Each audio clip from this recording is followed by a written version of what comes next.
Mistress of a New World. Early Science Fiction in Europe's Age of Discovery. By Emily Lord Francie.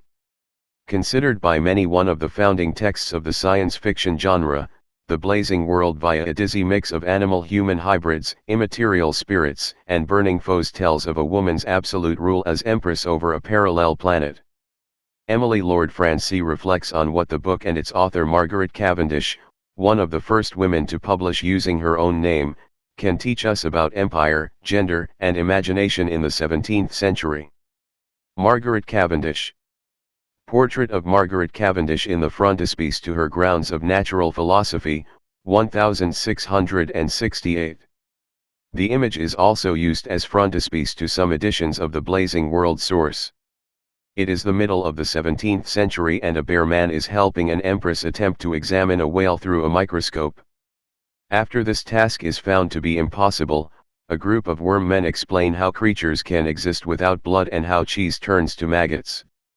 In her turn, the empress scolds an assembly of ape and lice men for their pursuit of tedious and irrelevant knowledge, such as the true weight of air, and commands they instead get busy with such experiments as may be beneficial to the public. Armed with such knowledge of the natural world and equipped with the resources of her vast dominions, she then sends flocks of birdmen and navies of fishmen to a parallel planet to make war on and conquer her many enemies. Such are the links between life, learning, and power within the description of a new world, called The Blazing World, a piece of prose fiction published in 1666 by the thrice noble, illustrious, and excellent Princess the Duchess of Newcastle, better known as Margaret Lucas Cavendish. The narrative blends utopian fiction, imperialist travelogue, and natural history to tell the story of a young lady who is kidnapped from her homeland but soon escapes to a new and mysterious land filled with human-animal hybrids. On arrival she is made empress and quickly establishes societies of natural philosophy, funds theater and the arts, and destroys her enemies with fire and fury. The plot is often convoluted, with descriptions of military invasion or discussions with fantastical chimeras interspaced with short lessons on lenses or lectures on the nature of solar eclipses. Yet there is much that can be learned from Cavendish's Blazing World, including the way it sheds historical and literary light on conceptions of gender, natural philosophy, political theory, theology, and the life of the author herself in 17th century Europe.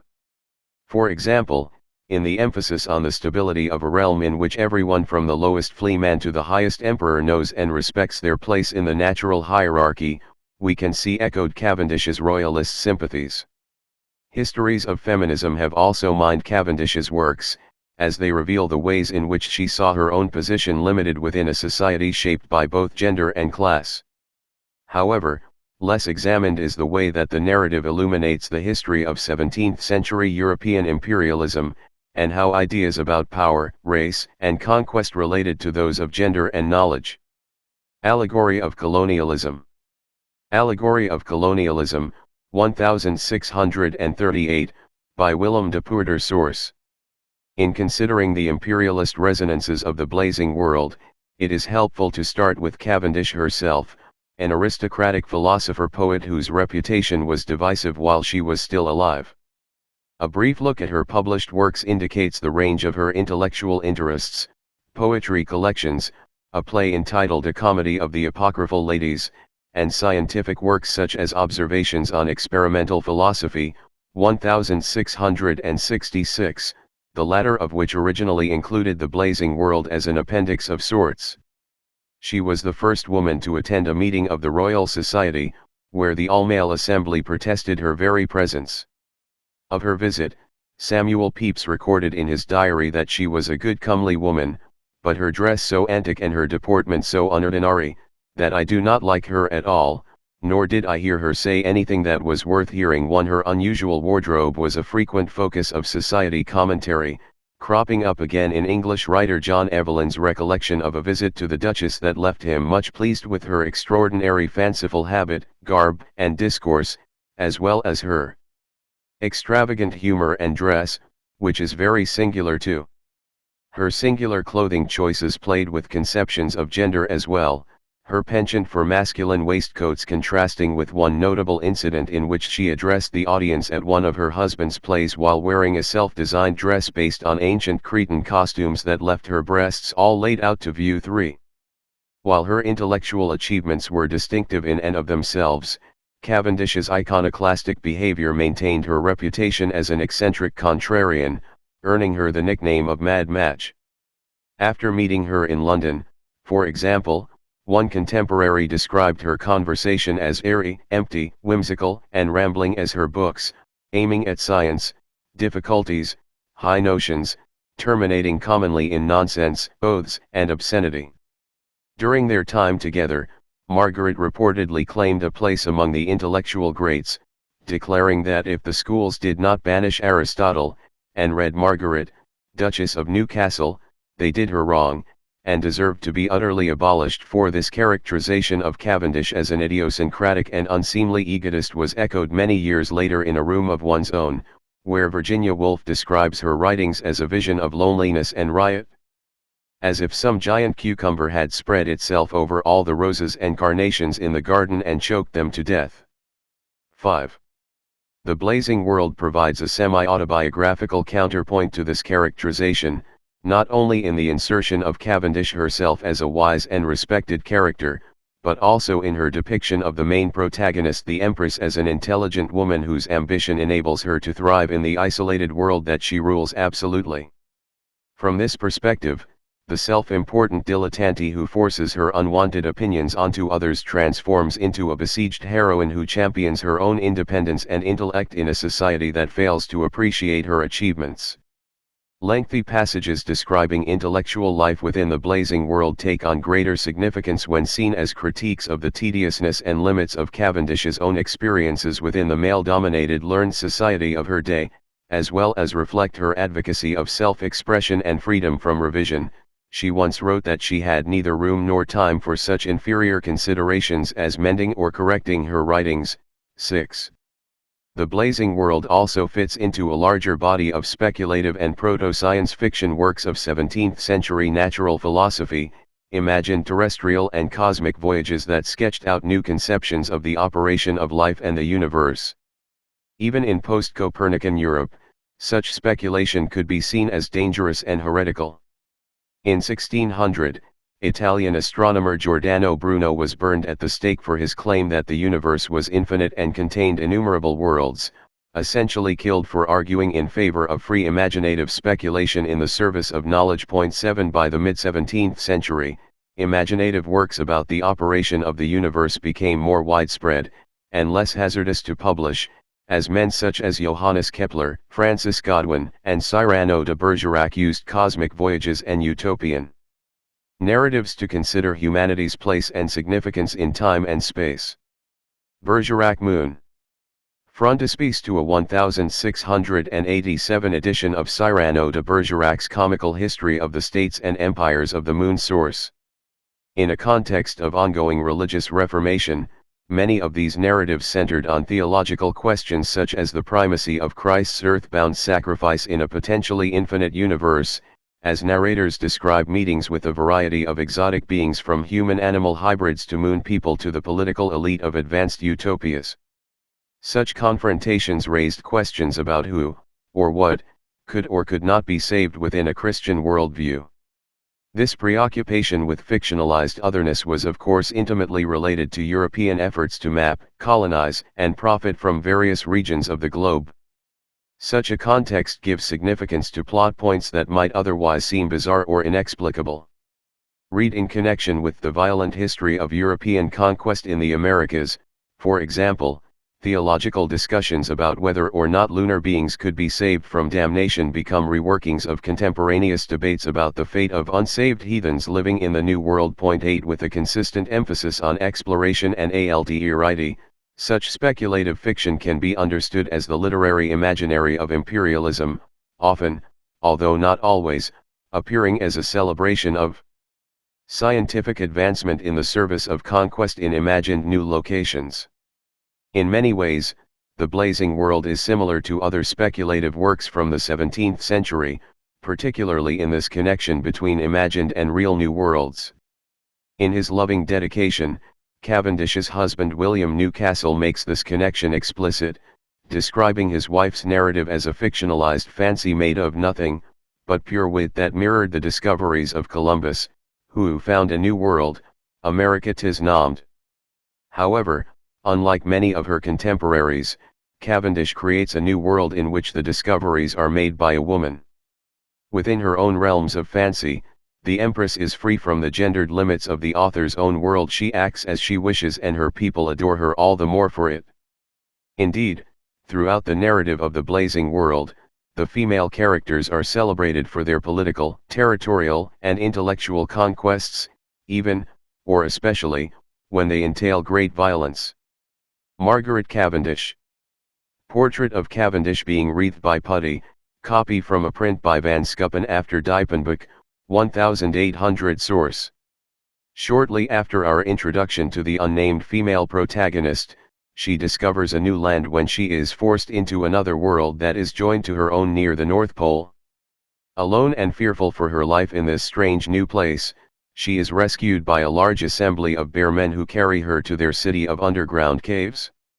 She quickly becomes the subject of reverence, as both males and females, young and old, flock together to see this lady, holding up their paws in admiration and decide to make her a present to the emperor of their world. On their journey to the royal city where the imperial race is said to dwell, she meets up with the other indigenous subjects of the Blazing World, including fox, geese and birdmen, satyrs, and men of a grass-green complexion. The newcomer learns the local language and observes remarkable technologies, including a ship powered by the extraordinary art of a certain engine which operated by drawing in and expelling a great quantity of air that could act as a motor and cut a path of tranquility through rough waters. Upon her introduction to the royal court, the outsider's beauty and radiance convinces the emperor that she is some goddess to be worshipped, wed, and crowned. The emperor seemingly brushed aside, the woman now has absolute power to rule and govern all that world as she pleased. To exemplify her new station, the now Empress dons an impressive outfit of bejeweled clothing and accessories that make use of local natural resources to better reflect her political power. Along with a rainbow-colored diamond-encrusted buckler, to signify the defense of her dominion, she also wields a spear made of white diamond, cut like the tail of a blazing star, which signified that she was ready to assault those that proved her enemies. Making quick use of her new authority, the Empress establishes learned societies to ensure that all of her animal-human subjects followed such a profession as was most proper for the nature of their species, be that philosophy, astronomy, chemistry, physics, politics, mathematics, oration, or architecture. Natural hierarchies are thus maintained and every satyr and foxman knows their own place in the cosmic order. Margaret Cavendish. Stipple engraving of Cavendish seated, published by Sylvester Harding, 1799 source. Following a lengthy account of reform, and counter-reform, of intellectual life within her vast dominion, the Empress turns to religious and spiritual matters, collaborating with immaterial spirit beings to create her own poetical or romantical Kabbalah and, in the process, summoning the soul of the Duchess of Newcastle Margaret Cavendish to act as her personal scribe. Although the two are from different home worlds, the two authorial ciphers soon become close friends in the Blazing World, particularly due to their shared ambitions for glory and power. The Duchess, as the character of Margaret Cavendish is referred to in the narrative, soon becomes upset that she has no empire to call her own, leading the two to discuss how she might acquire such a dominion. After deciding that terrestrial conquest will not suit her needs, the Duchess is advised by the immaterial spirits to simply write her own celestial world. For every human creature can create an immaterial world fully inhabited by immaterial creatures, and populous of immaterial subjects. And all this within the compass of the head or skull.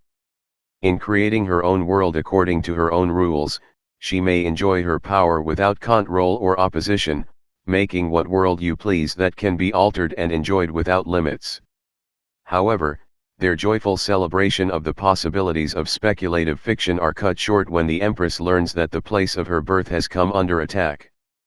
Mobilizing the vast intellectual and material resources of her new dominion, she vows revenge and promises all the assistance which the blazing world was able to afford. To most efficiently mobilize troops, the emperor suggests that the immaterial spirits might be able to inhabit the bodies of their dead foes.